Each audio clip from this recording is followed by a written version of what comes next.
Now Kumari Mayawati.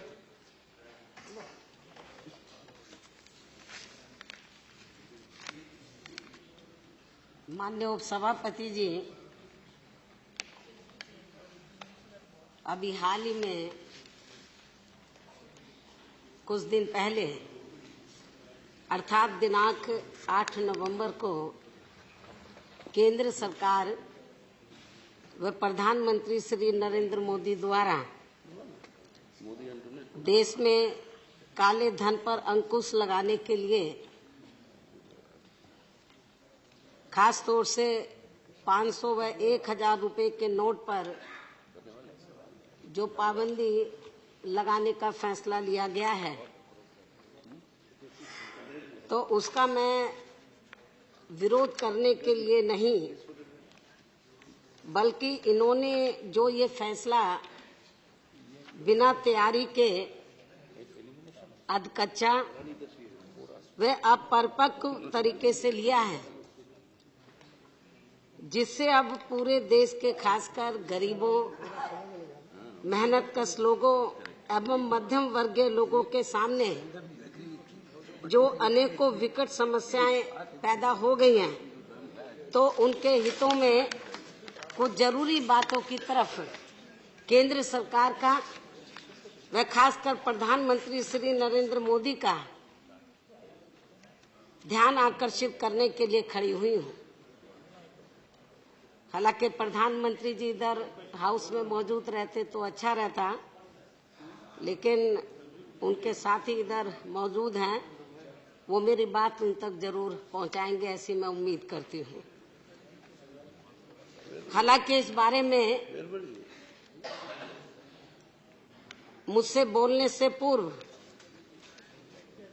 कुछ दलों के माननीय नेताओं ने,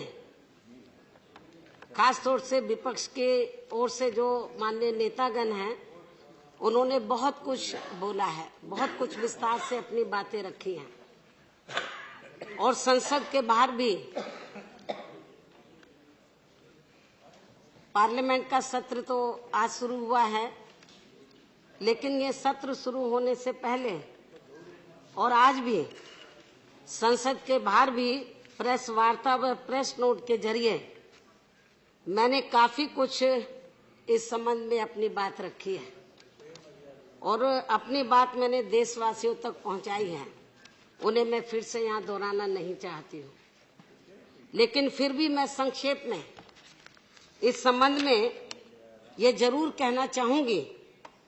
कि केंद्र की सरकार ने बड़े नोटों पर बिना तैयारी के जो पाबंदी लगा दी है, तो उससे अब पूरे देश में ऐसा महसूस हो रहा है, देश की आम जनता में, जैसे आर्थिक इमरजेंसी लग गई हो। ये मैं कोई गलत नहीं बोल रही हूँ। आप देश के कोने कोने में आप चले जाएं, किसी भी हिस्से में चले जाएं, शहर में चले जाएं, देहात में चले जाएं, तो 9 तारीख से 8 को ये डिसीजन हुआ, 9 नवंबर से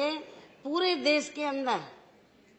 ऐसा लग रहा है जैसे आर्थिक इमरजेंसी पैदा हो गई हो। एक प्रकार से भारत बंदी का माहौल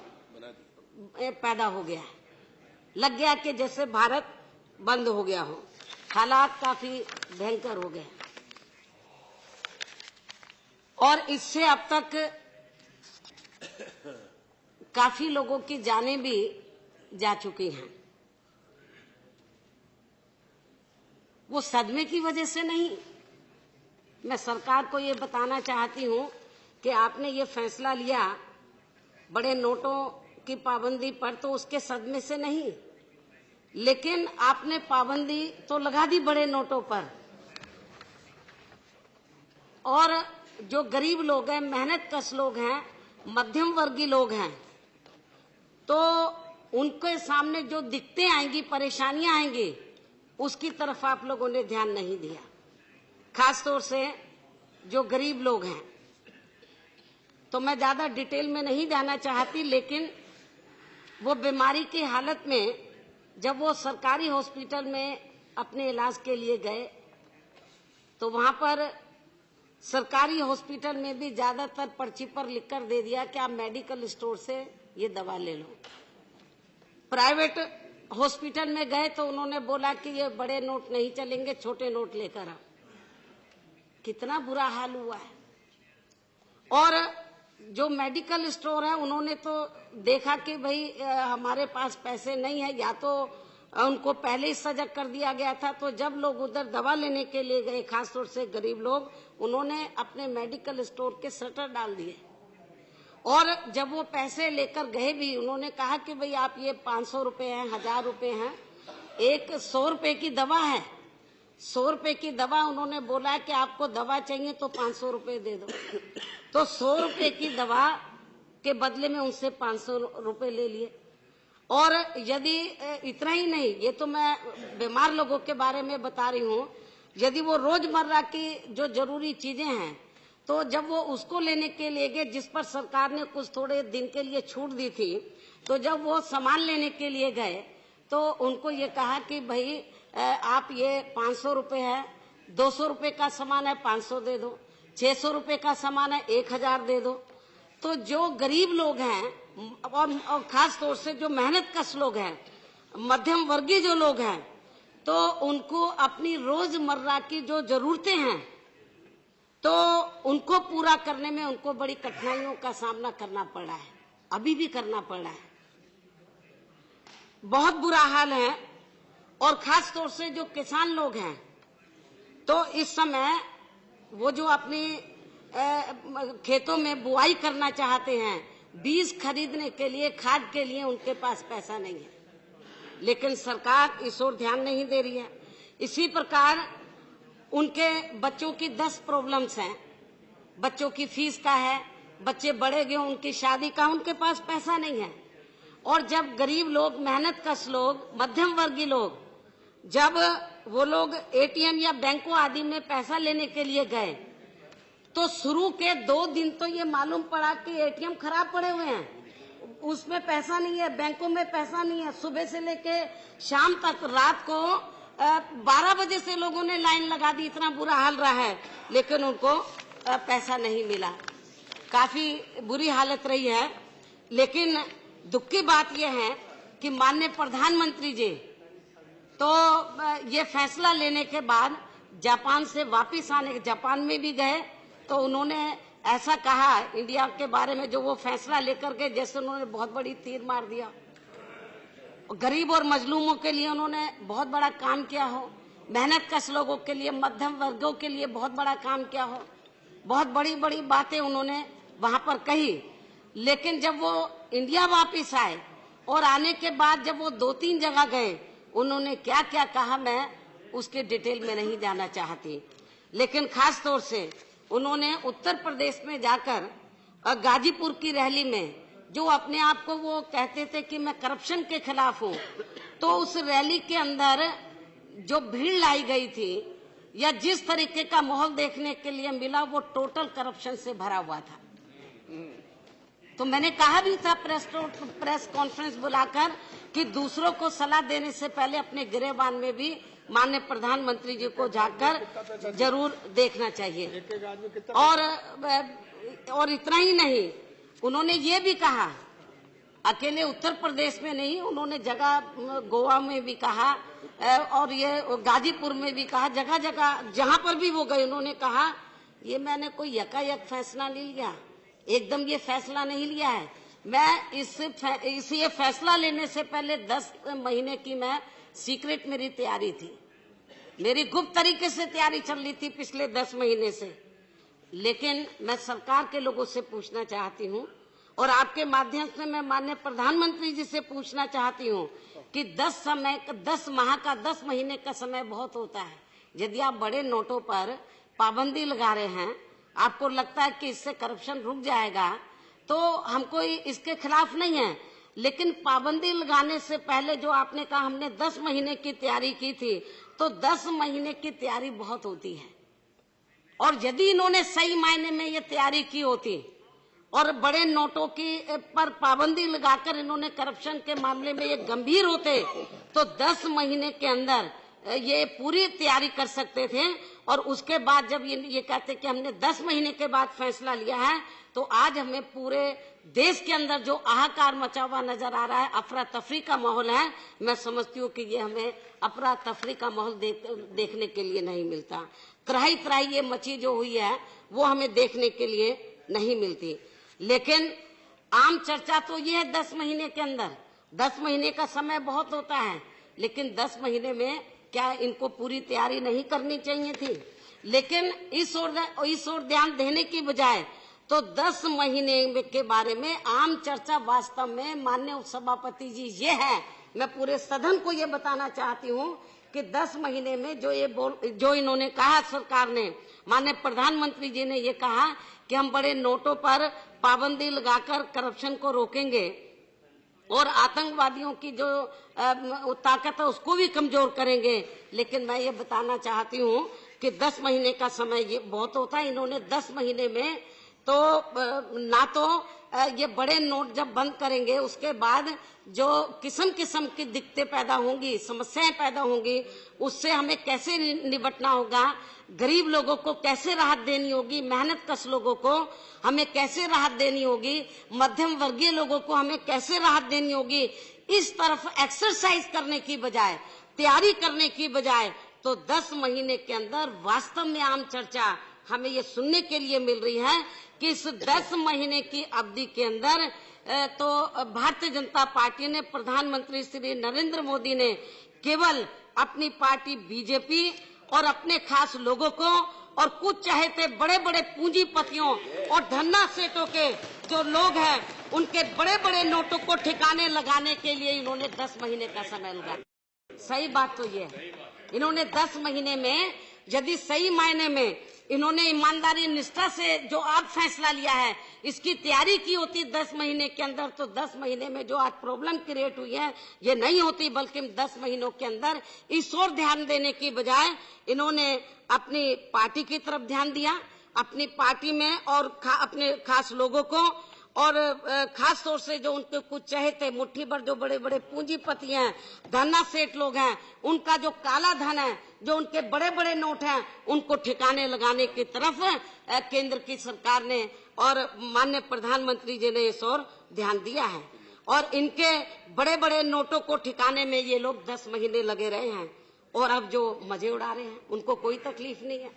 उनके पास बड़े बड़े नोट भी हैं, मान लीजिए वो कुछ नहीं ठिकाने लगा पाए तो उनके लिए उन्होंने जो सुनार लोग हैं उनका प्रबंध कर दिया, जो सुनार लोग हैं उनका प्रबंध कर दिया है, सुनारों को उन्होंने अपना पैसा दे दिया, काला धन जो है। और दूसरा, और इतना ही नहीं, वो जो बड़े बड़े नोट थे तो कमीशन खोरी भी बड़े पैमाने पर इस दौरान में शुरू हुई है।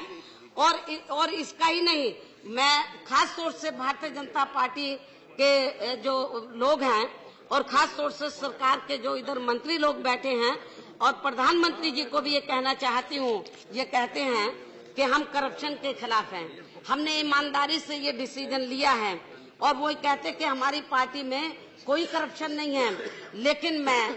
माननीय सभापति जी, सरकार को ये बताना चाहती हूँ, मैं कोई ज्यादा पुराना एग्जाम्पल माननीय सदन के सामने नहीं रख रही हूँ, ताजी एग्जाम्पल मैं माननीय सदन के सामने रख रही हूँ। और ताजा उदाहरण ये है कि कर्नाटक के बीजेपी के एक वरिष्ठ नेता एवं देश के नंबर 1 के खनन माफिया की लड़की की शादी में इनके द्वारा, जो खनन माफिया इनके द्वारा 500 करोड़ रुपए पानी की तरह बहाने का अनुमान लगाया जा रहा है। ये 500 करोड़ जो रुपए हैं पानी की तरह बहाने का अनुमान लगाया जा रहा है, लेकिन सरकार चुप है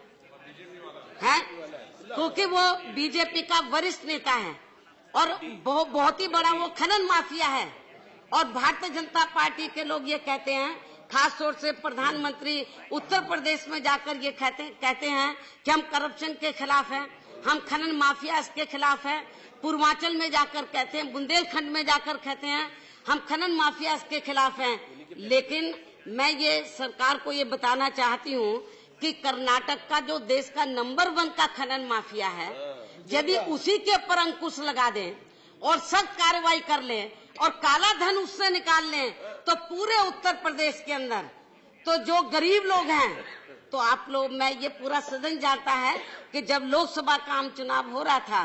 तो भारतीय जनता पार्टी ने, श्री नरेंद्र मोदी ने ये कहा था कि विदेशों में जो काला धन जमा है तो उसको हम 100 दिनों के अंदर वापस ले आएंगे और उत्तर प्रदेश सहित पूरे देश के अंदर जो प्रत्येक गरीब परिवार है उसके हर सदस्य को 15 से 20 लाख रुपए हम सरकार की ओर से फ्री देंगे उस काले धन को। वो काला धन तो वापस नहीं आया, इस सरकार को बने हुए लगभग 2.5 साल पूरे हो जाएंगे, वो काला धन तो वापस नहीं आया। लेकिन मैं प्रधानमंत्री जी को यही कहना चाहती हूँ, यदि उस कर्नाटक के देश के नंबर 1 के खनन जो माफिया है उसकी ईमानदारी से जांच करा लें, उसका काला धन ले लें,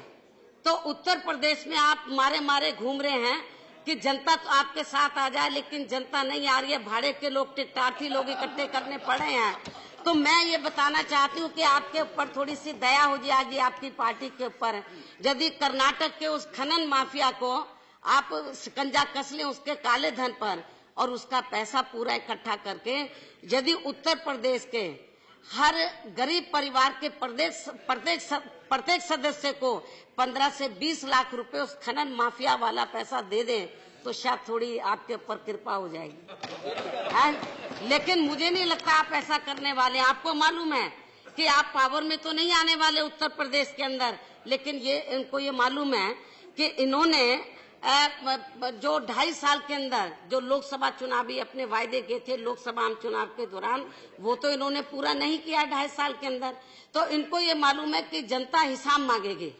जनता हिसाब मांगेगी उत्तर प्रदेश के विधानसभा आम चुनाव में। इन्हें ये मालूम है कि वो कर्नाटक का पैसा भी कहीं हाथ से ना चला जाए। सरकार, वो तो लोग तो इनको वोट देने वाले नहीं है, लेकिन उस नंबर 1 का जो खनन माफिया है तो उसके खिलाफ सरकार कार्रवाई करने के लिए तैयार नहीं, और अपने आप को कहते हैं हम दूध के धुले हुए हैं,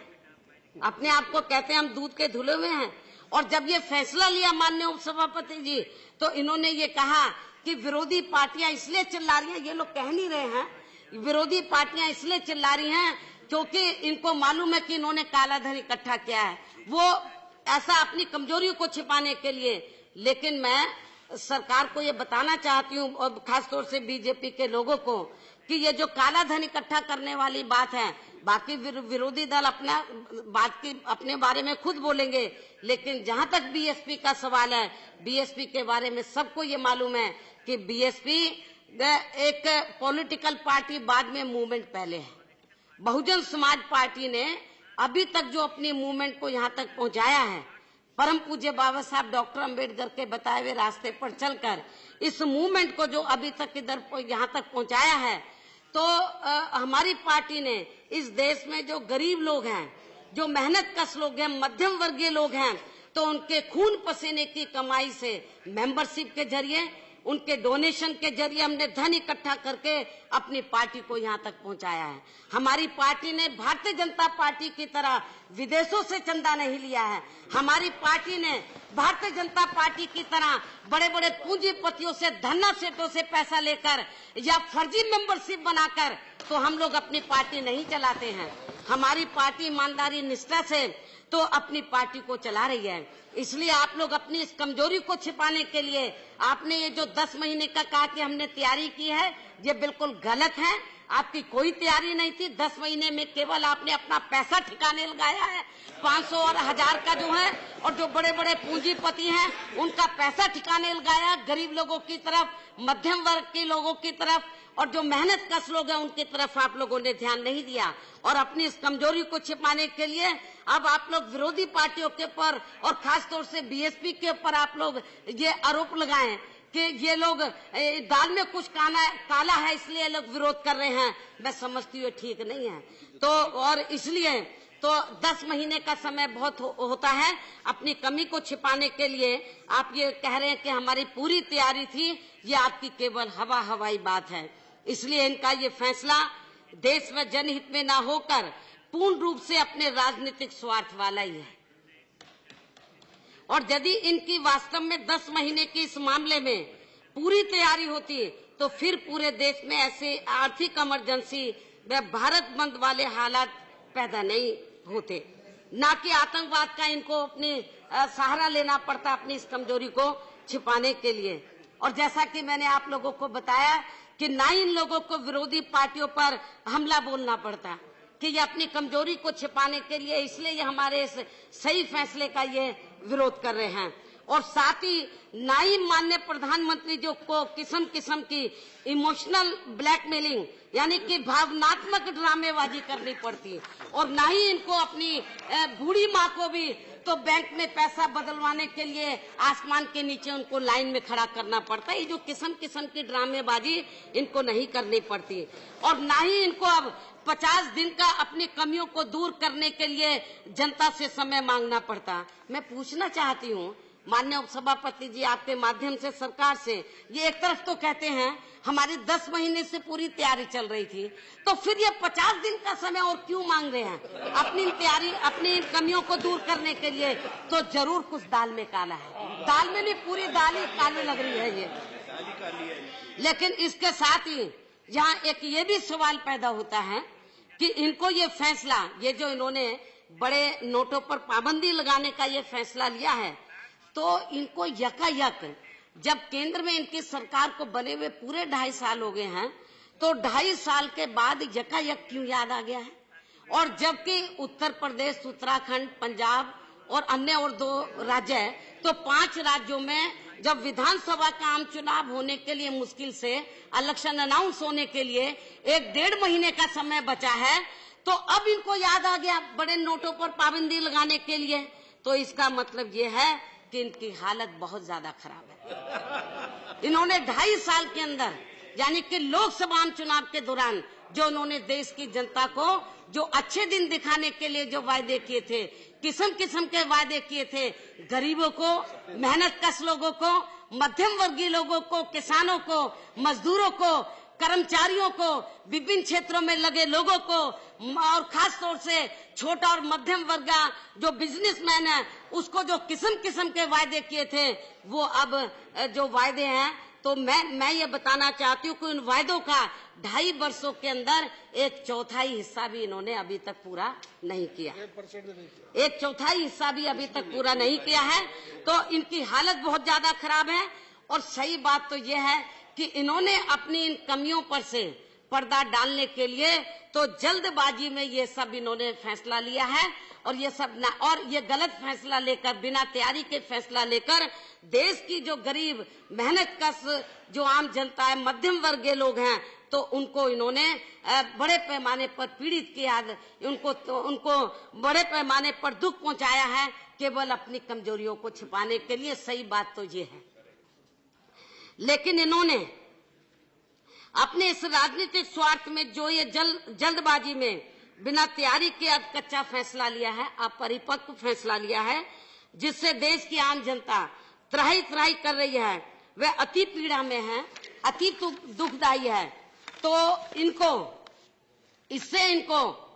5 राज्यों में मैं आज बताना चाह रही हूँ, आप लोग सुन लो और सुन के माननीय प्रधानमंत्री जी को भी बता देना। और ये मैं आपको बताना चाह रही हूँ, अब ये कह रहे हैं कि जरूर आपका तो जरूर सुन रहे होंगे वो, चाहे किसी का सुने या न सुने। तो मैंने कहा सुन रहे, नहीं भी सुन रहे हो तो हो सकता है कि वो नींद की गोली खाकर न सो गए हो। आज का जो डिबेट चल रहा है, अभी तो वो यही उल्टा ही बोल रहे थे गाजीपुर में जाकर, वो खुद ही ना कहीं नींद की गोली खाकर सो गए हो। यदि सो भी गए हो तो आप लोग बता देने का है। तो इन्होंने ये जो कच्चा और बिना तैयारी का जो फैसला लिया है, तो मैं समझती हूँ कि अभी हाल ही में कुछ समय के बाद जिन 5 राज्यों में असेंबली का इलेक्शन अनाउंस होने वाला है, उन राज्यों में तो इनको वहां की जनता जरूर सजा देगी। और इसकी सजा यही नहीं, 5 राज्यों में सन 2019 में लोकसभा का आम चुनाव होगा, तो उसमें भी इसकी तकड़ी सजा आप लोगों को जरूर मिलेगी। और मान्यवर, मैं आपको ये बताना चाहती हूँ कि इन्होंने अब बैंक से पैसा निकालने के लिए शाही लगाने का भी प्रावधान किया है कि भाई वो कहीं दोबारा ना आ जाए। मैं समझती हूँ जो शाही लगा रहे उसकी वोटिंग अभी हो जाए, जो सन 2019 में इलेक्शन होने वाले उसकी वोटिंग अभी हो जाए, मालूम हो जाएगा